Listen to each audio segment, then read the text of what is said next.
Hello student, welcome back to my YouTube channel R classes. तो student, आज के video lecture में हम बीबीए कोर्स के बारे में डिटेल में डिस्कस करने वाले हैं कि बीबीए कोर्स क्या होता है, कौन कौन से ऐसे स्टूडेंट हैं जो बीबीए कोर्स कर सकते हैं, बीबीए कोर्स करने के बाद हमें किस डिपार्टमेंट में जॉब मिलती है और उसमें आपको सैलरी क्या मिलती है। इन सभी चीज़ों पर हम डिटेल में डिस्कस करने वाले हैं। तो स्टूडेंट, हम स्टार्ट करते हैं। सबसे पहले हम आपको यह बहुत जानना जरूरी है कि बीबीए की फुल फॉर्म क्या होती है। तो बीबीए की फुल फॉर्म होती है bachelor of business administration. Bachelor of business administration इसकी फुल फॉर्म होती है और कोर्स ड्यूरेशन 3 ईयर का होता है। यानी जो हमारा बीबीए है ये भी हमारा एक ग्रेजुएशन कोर्स है। बीबीए कोर्स करने के बाद आपको ग्रेजुएशन की डिग्री मिल जाएगी और इसमें आपको मार्केटिंग, फाइनेंस, यानी वो स्टूडेंट इस कोर्स को करें जिसको बिजनेस में इंटरेस्ट है। अब इसमें कोर्स ड्यूरेशन 3 ईयर की होती है और इसमें आपके 6 सेमेस्टर होते हैं। यानी प्रत्येक सेमेस्टर के बाद आपको इसमें एग्जाम देना होगा। अब बीबीए कोर्स कौन कर सकता है?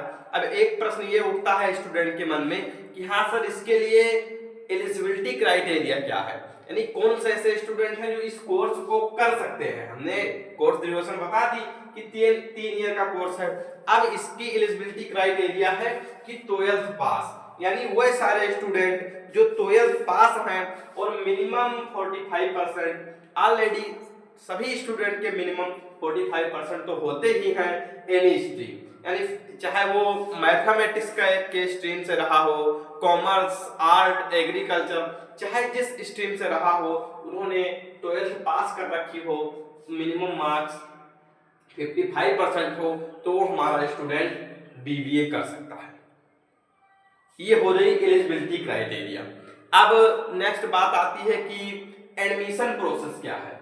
कई सारे स्टूडेंट बता रहे थे, तो हमने सबसे पहले बीएससी के बारे में बता दिया, फिर हमने बीसीए के बारे में बताया। ऐसे ऐसे एक एक कर हम सभी कोर्स के बारे में डिटेल में डिस्कस कर देंगे ताकि आपको पता चल जाए कि हाँ 12th के बाद ये सारे कोर्स हैं और इसके बाद इस सेक्टर में हमको जॉब मिलने वाली है और हम किस सेक्टर में हमारा इंटरेस्ट है, वो सारी चीजें आप पहले से डिसाइड कर लें ताकि आपको फिर और किसी चीज की जरूरत ना पड़े।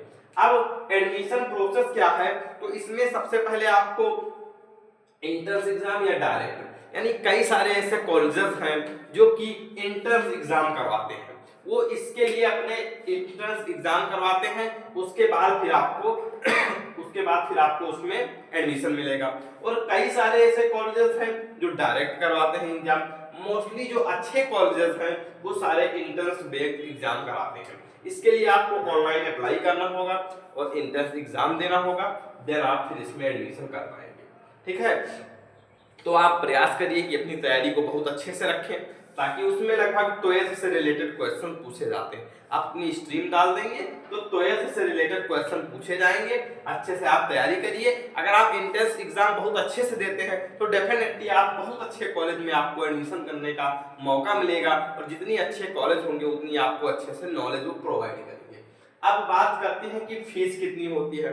हम कैमरे में थोड़ा सा चेक कर रहे हैं कि नीचे की चीज़ें जो हमने लिखी हैं वो कवर हो पा रही हैं या नहीं। थोड़ा सा हम कैमरे को नीचे कर रहे हैं। अब आप इसमें हम बात करते हैं फीस की कि इसमें फीस कितनी आपको देनी होगी। कई सारे स्टूडेंट सोचते हैं कि पैसा बहुत ज़्यादा लगेगा तो घर वाले इतना नहीं कर पाएंगे, तो वो सारी चीज़ें आप देख लीजिए। अगर आप गवर्नमेंट कॉलेज से कर रहे हैं, अगर आप किसी गवर्नमेंट कॉलेज से कर रहे हैं तो इसमें आपको 15,000 से 30,000 पर ईयर देना होगा। ठीक है, 15 से 30,000 पर ईयर देना होगा। कई सारे कॉलेजेस हैं, कहीं 15,000 है, कहीं 18,000 है, कहीं 30,000 है, कहीं 20,000 है। तो ऐसे आप देख लेंगे कि 15 से 30,000 के बीच में गवर्नमेंट कॉलेज में आपको देना होगा। तो अगर आप एंट्रेंस एग्जाम दे देंगे तो आपके लिए बहुत अच्छा चांस है कि आप गवर्नमेंट कॉलेज में आपका मिल जाए, गवर्नमेंट कॉलेज आपको, वहां से आपको बीबीए करने का एक अच्छा मौका प्राप्त हो। देन कई सारे ऐसे अच्छे प्राइवेट कॉलेज भी हैं जो कि अपना इंट्रेंस करवाते हैं, इंट्रेंस के बाद ही वो मतलब उसमें एडमिशन देते हैं। तो उसमें 30,000 से कई सारे कॉलेजों में 2 लाख रुपए तक की फीस भी लग सकती है। तो आप ज्यादा प्रयास करें कि गवर्नमेंट कॉलेज से करने का प्रयास करें, उसमें आप इंट्रेंस बहुत अच्छा दें। अब बात करते हैं कि जॉब, यानी अगर हमने कर लिया बीबीए, हमने कर डाला, उसके बाद हमको जॉब कहाँ मिलेगी। तो इसमें आपको फाइनेंस में जॉब मिल सकती है, फाइनेंस में आपको जॉब मिल सकती है, मार्केटिंग में जॉब मिल सकती है, एचआर डिपार्टमेंट में जॉब मिल सकती है, बैंकिंग में जॉब मिल सकती है। अब अगर आपको इन सारे डिपार्टमेंट में जॉब मिल गई तो उसमें सैलरी कितनी होगी, तो स्टार्टिंग सैलरी आपकी 15 से 20 हजार रुपए हो सकती है, और इसमें डिपेंड करता है कि आपके पास स्किल कितनी है, आपने कितनी सारी चीजें अच्छे से सीख रखी हैं, वो इसमें ज्यादा डिपेंड करता है। मान लीजिए आपकी 15 से 20 हजार रुपए की कहीं जॉब लग गई, उसके बाद आप उसमें बहुत अच्छा परफॉर्मेंस कर रहे हैं, तो डेफिनेटली आपकी सैलरी और बढ़ेगी। अब इसके बाद एक और है कि अगर आपने बीबीए कर लिया, आप एमबीए कर रहे हैं, बीबीए के बाद आपने एमबीए भी कर लिया। एमबीए बोले तो मास्टर ऑफ बिजनेस एडमिनिस्ट्रेशन, ठीक है। तो इसमें अगर आपने एमबीए कर लिया तो आपके लिए बहुत अच्छा ऑप्शन मिल जाएगा। एमबीए वाले बहुत अच्छे अच्छे कंपनी में भी काम करते हैं, उनकी सैलरी 1 लाख से 2 लाख रुपए तक भी होती है। अगर आप अच्छा उसमें परफॉर्मेंस करेंगे, आपने अच्छी स्किल्स सीख रखी है, तो आप इसमें काफी अच्छा आपकी सैलरी हो जाएगी, बहुत अच्छे आपके जो आपका करियर ग्रोथ है वो बहुत अच्छे से हो जाएगा। तो आप प्रयास करिए कि बीबीए के बाद आप एमबीए भी कर सकते हैं। अगर आप एमबीए नहीं कर रहे हैं तो आप इन 15 से 20 हजार रुपए में जॉब कर सकते हैं। अगर आपकी स्किल अच्छी है तो आपकी सैलरी और ज्यादा भी बढ़ेगी।